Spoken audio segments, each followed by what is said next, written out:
황인숙의 나는 고양이로 태어나리라 라고 하는 작품을 가지고 얘기를 한번 해보도록 할게요. 얼굴은 크게 보인다. 그죠? 예. 자, 요 시는 우리가 어떻게 할 거냐면, 이게 이때 고양이로 태어난다는 말이 나오거든요. 그러니까 여기서는 일단 이 고양이라고 하는 부분들을 뭘로 보는 거냐면 자유로운 삶의 상징으로 봅니다. 자유로운 삶의 상징으로 본다는 말이 결국은 뭘 의미하는 거냐면, 이게 이제 굳이 이렇게 얘기하죠. 죽어서도 고양이가 돼서 자유롭게 살겠다라고 하는 걸 얘기하죠. 그러니까 사람은 뭐지? 뭐 이렇게 여러분들도 마찬가지죠. 넌 나중에 태어나면 뭘로 태어날래? 여자로 태어날 거야. 뭐 남자로 태어날 거야. 난 부자로 태어날 거야. 다 이렇게 얘기하지 않습니까? 그럼 결국은 뭐야? 내가 여자로 태어날 거야라고 얘기하는 사람 당연히 뭐가 되겠어요? 남자겠지. 난 부자로 태어날 거야. 그랬으면 뭐냐면 돈이 아쉬운 사람도 약간 뭐 그렇게 부유하게 살지 않은 사람이겠지. 뭐 이런 식으로 우리가 얘기할 수 있는 거죠. 그러니까 그렇게 되듯이 마찬가지로 여기도 마찬가지로 고양이가 자유로운 삶의 표상이라면 결국 이 사람은 뭐냐면 자유로운 삶을 살지 못했음을 의미하는 거예요. 요와 유사한 시가 뭐가 있냐면 황동규의 풍장이라는 시가 있어요. 황동규 시인의 풍장이라는 시가 있는데 죽어서 빨개 벗고 몸 안에 인공적인 것은 다 없애버리고 바람과 함께 놀면서 서서히 이렇게 풍화작용이 일어나는 삶을, 그러니까 죽음을 맞이하겠다. 그러니까 죽어서라도 뭐야? 자유를 누리겠다. 뭐 이런 시거든요.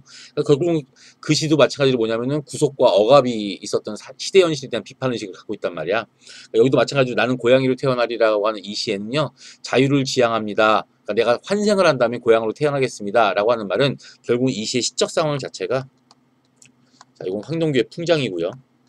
시적 상황 자체가 결국 뭐냐면 구속이라든가 이 억압적 상황이라는 거예요. 이렇게 보는 거죠. 아니면 뭐 집안의 과보를 입었던 뭐 그런 삶이 될 수도 있겠죠. 자, 그 다음에 볼까요? 그래서 이제 실 한번 볼게요. 이 다음에 나는 고양이로 태어나리라. 윤기 잘잘 흐르는 까망 얼룩 고양이로 태어나리라. 자, 사뿐사뿐 뛸 때면 커다란 까치 같고 공처럼 굶굴릴 줄, 이렇게 굴러갈 줄도 아는 작은 고양이로 태어나리라. 이렇게 나와 있죠. 그러니까 여기서 보게 되면 계속 반복되는 게 뭐냐면요. 자, 태어나리라가 나오고요. 그렇죠? 그 다음에 태어나리라가 나오고 또 태어나리라가 나와요. 물론 또 반복되겠지만, 근데 일단은 그냥 고양이에서 결국 뭐예요? 얼룩 고양이에서 작은 고양이가 되는데 그 수식 부분이요 점점 길어져요. 얘는 수식 부분이 맨 처음 일행은 없거든요. 근데 여기는 뭐냐면 윤기 잘잘 흐르는 까망이 수식 부분이 되죠. 근데 또 하나를 보면 사뿐사뿐 뛸 때면 커다란 까치 같고 공처럼 궁굴릴 줄도 아는 작은 까지가 또 뭐예요? 수식 부분이 되는 거예요. 그러니까 수식 부분이 점점 길어져요. 그것 빼고 나면 고양이로 태어나리라만 남아요. 맞잖아요. 그죠? 그러니까 점점점 시행의 길이가 길어지면서 수식 부분이 덧붙으면서 이런 내용들이 나오면 이런 걸 우리가 뭐예요? 점층이라고 이야기를 하는 거죠. 그렇죠? 점층적 반복 뭐 이렇게 얘기하면 될 것 같은데, 그리고 또 하나가 뭐냐면 이 시에서 이제 고양이로 태어나리라 이 다음에 라는 것을 보여주고 있죠. 이렇게 나오는데 이런 발상 자체가, 이런 문장의 발상 자체가 불교에서 얘기하는 윤회론적인 발상에 해당이 된다. 환생 모티프가 나타나는 거죠. 환생 모티프. 오케이. 이게 나타나게 된 겁니다. 여기까지 됐죠. 자, 그 다음에는 나는 텐마루에서 졸지 않으리라. 사기 그릇 우유도 할지 않으리라. 이렇게 나왔죠. 요 두 개가 문제가 돼요. 고양이는 고양이인데 어떤 고양이냐면 야생 고양이여야 됩니다. 그래야지 자유로울 거 아닙니까? 근데 텐마루에서 졸거나 사기 그릇에 우유를 먹는 건 야생 고양이가 아니에요. 이건 애완용 고양이죠. 이건 애완 고양이입니다. 애완용인데 애완용은 화자가 지향하는 고양이가 아니에요. 그러니까 화자의 지향에서 멀어진 놈이라고 보시면 됩니다. 지향이 아니다. 이렇게 판단하시면 되는 거죠. 여기까지 이해되시죠? 가시덤불 속을 누벼 너른 벌판을 나아가리라. 자, 봅시다. 이게 바로 뭐냐면 이제 야생이 되는 겁니다. 내가 양생이 아니라 양생은 자, 야생이 되는 것이고, 이 야생 자체가 결국 보는 구가 뭐 넓은 벌판으로 딱 하늘을 날아가는 것처럼 새가 그럼 자유로워 보이잖아요. 그 넓은 벌판으로 나가는 것 자체가 또 자유로워 보이니까 이것 자체가 결국은 자유를 의미하는 것이고, 이게 바로 뭐가 되는 거냐면 화자의 지향이 되는 거예요. 그죠? 화자의 지향이 되는 거 맞죠? 이렇게 됐죠. 그래서 거기서 들쥐와 뛰어놀리라 야생입니다. 자, 배가 고프면 살금살금 참새떼를 덮치리라 이렇게 나와 있어요. 그러니까 이런 것들이 결국 뭐냐면 이런 야생의 삶을 모된 거야. 여기는 큰 의미 둘 필요 없어. 이 야생의 삶을 그냥 구체화시켰을 뿐이야. 상세화 시킨 거지. 자, 봐봐. 참새떼 그들은 놀라 후닥닥 달아나겠지. 여기까지 다 구체화예요. 어디까지요? 이만큼까지가 다 구체화에 해당이 돼요. 특별한 의미는 없고요. 여기서 그나마 특별한 의미라고 볼 수 있는 게 뭐냐면요. 꼬마 참새는 잡지 않으리라. 제일 큰 참새를 잡으리라. 결국 뭐냐면 나는 이 야생에서 또 하나예요. 이 자유와 함께 결국 뭐냐면 이 두 가지의 의미에서 뭘 더 염두에 둘 수 있는 거냐면 자유와 함께 플러스 자신의 어떤 야망, 욕망이라고 그러죠. 욕망에 충실한 모습을 보여요. 자, 이렇게 보이죠. 그러니까 큰 욕망을 지니고 있습니다는데 이것 자체가 의미하는 바는 지금 이 사람이 이 화자가 처해 있는 지금의 현재 상황이죠. 현재 상황. 현재 상황이 지금 뭐냐면 자신의 억압이 뭐냐면 자신의 욕망까지 억압을 당하는 거야. 정당한 욕망까지도 억압을 당하는.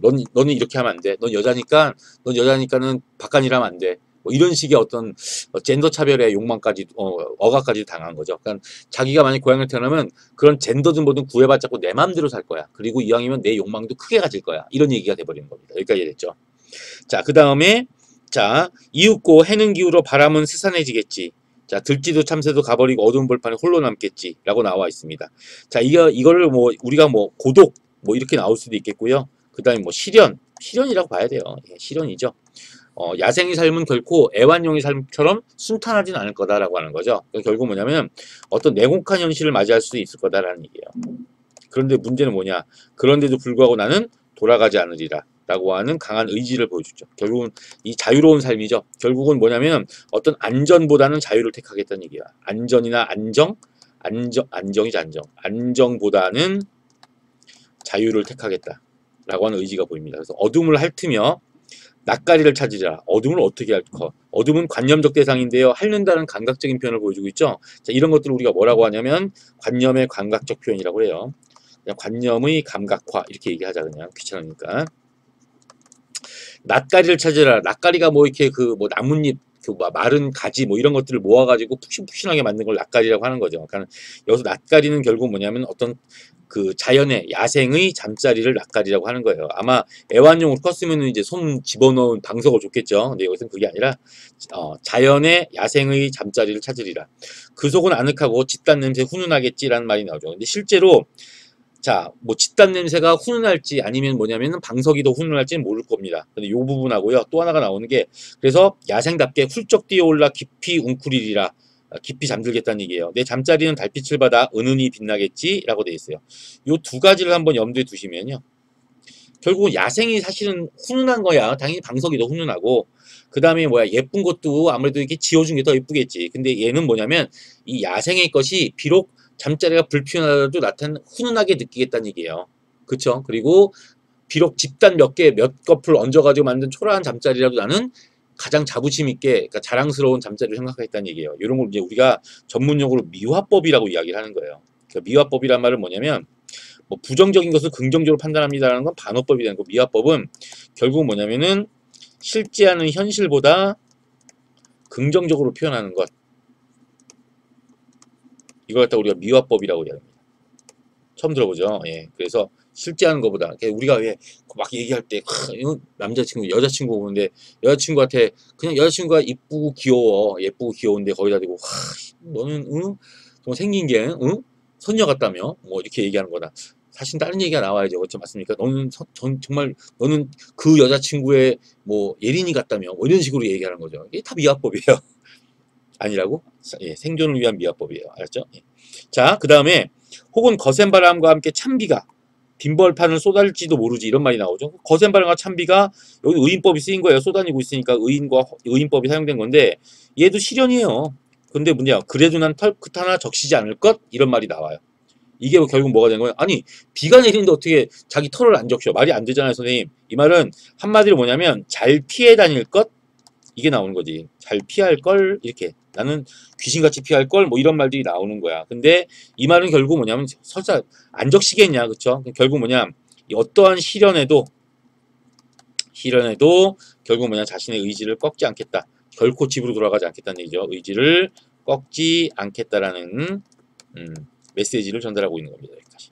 그리고 나는 꿈을 꾸리라 놓친 참새를 쫓아 밝은 들판을 내닫는 꿈을. 그러니까 결국은 참새는 결국은 자신의 어떤 욕망이죠. 어떤 꿈을 꾸는 거냐면요.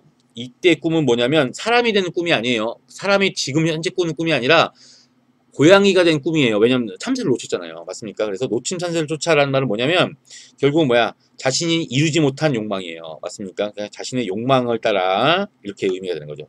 욕망을 따라 밝은 들판을 내닫는 꿈을 꾸겠다라는 얘기니까 결국 뭐냐면 자신이 욕망을 따라 자유로운 삶을 살겠다. 이런 얘기죠. 그러니까 자신의 욕망에 충실한 삶을 살겠다. 그 어떤 구애, 장애 없는 삶을 살겠다. 구애, 장애. 구애라는 말이 장애란 뜻이 아니라 알았어. 요거. 장애도 부족하고 구애도 부족한 삶을 살겠다. 이런 얘기가 됩니다. 그러니까 이 소설, 이 시는 마지막 부분에서는요. 놓친 참새가 현실도 돼요. 그러니까 욕망이 되니까 이승의, 그러니까 내가 인간으로서는 이루지 못하는 꿈을 이루기 위해서 자유를 누리겠다라고 하는 메시지를 전달할 수도 있다. 이렇게 판단할 수도 있겠습니다. 자, 이 시를 보게 되면요. 또 하나 느끼는 게 뭐냐면은 주로 가군이 많이 쓰여요. 뭐가 쓰인다고요? 가군이 많이 씁니다. 보게 되면, 네? 가군 행의 끝부분이 비슷한 거 아닙니까? 리라. 계속 리라가 쓰이죠. 이렇게. 그죠? 예, 또 쓰입니다. 계속. 이렇게 쓰이죠. 쓰이고, 쓰이고, 또 쓰이고, 쓰이고. 뭐 이렇게. 아, 힘들다. 그죠? 예. 그 다음에 또 나오는 게 또 쓰이고요. 쓰이고, 그 다음에 쓰이고, 쓰이고. 그리고요. 자, 여기까지가 일단은 계속해서 쓰이고 있는 거죠. 가군이 사용되고 있다는 게 특징이고, 형식상으로 봤을 때. 그잖아. 그지? 그리고 이제 그거 말고도 또 뭐가 사용되냐면, 갯지도 쓰일걸요. 추측의, 종교로미인 갯지예요. 날아가겠지? 뭐 이렇게 나옵니다. 그러니까 리라는 결국 의지를 보여주는 거고 이 갯지는 뭐냐면 자신의 야생 고양이의 삶이 아주 재밌을 거라는 걸 생동감 넘치게 표현해주기 위해서 그걸 갖다가 추측형으로 보는 거야. 왜냐면 아직 이룬 게 아니라 상상만 한 거잖아요. 그러니까 상상을 구체화시키기 위해서 이 갯지라고 하는 걸 계속 사용하는 겁니다. 여기까지 이렇게. 그래서 야생으로 돌아가면은 이게 내가 참새도 잡을 수 있겠지? 맞잖아, 그렇죠? 밤이 되면 좀 춥겠지? 뭐 이런 식으로 맞습니까? 근데 예, 내가 자리를 깔면은 괜찮겠지? 내가 내 나름대로의 잠자리, 내 보금자를 만들면 아마 다들 부러워하겠지? 뭐 이런 식으로 예쁘겠지? 뭐 이런 식으로 얘기하는 거죠. 그러니까 그런 식의 어떤 이런 것들이 사용되는가 하면 또 한편으로는 또 뭐가 사용되냐면 음성상징어가 종종 사용되죠. 맞습니까? 이거 자주 사용된다는 점에서 왜냐하면 이 시가 상상의 내용을 구체화시키는 거예요. 그러니까 당연히 뭐냐면 장면이 연상돼야 되는 거예요. 상상의 내용. 그러니까 이게 실제의 내용을 관찰해서 쓴다면 뭐 묘사와 자신의 주관이 좀 섞일 수도 있겠지만 이 글은 철저하게 주관적인 상상의 내용을 쓰기 때문에 독자가 그런 삶을 제대로 받아들이기 위해서는 뭐냐면 구체적인 묘사가 함께 이루어져야 된다는 얘기죠. 무슨 말인지 알겠죠? 자, 여기 보시면 뭐가 나오냐면요. 잘 봅시다. 뭐 사뿐사뿐이요. 뭐 이런 거 나오지 않습니까? 그죠? 예, 이런 것도 나오고 그 다음에 또 나오게 되면은 또 어떤 부분도 나와요. 살금살금, 후다닥, 그쵸? 폴짝폴짝 계속 나오고 있습니다.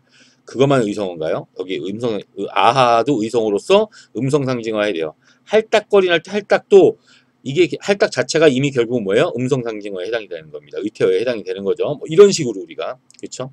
예, 이런 식으로 음성 상징어를 보여주는 거는 그 감각적 표현을 좀 더 강화시키는 기능을 수행을 하는 겁니다. 안 적어줄게요. 알았지? 오케이. 여기까지가 일단은 뭐야? 그 고양이로 태어나리라. 그때 자유로운 것도 많은데 왜 하필 고양이일까요?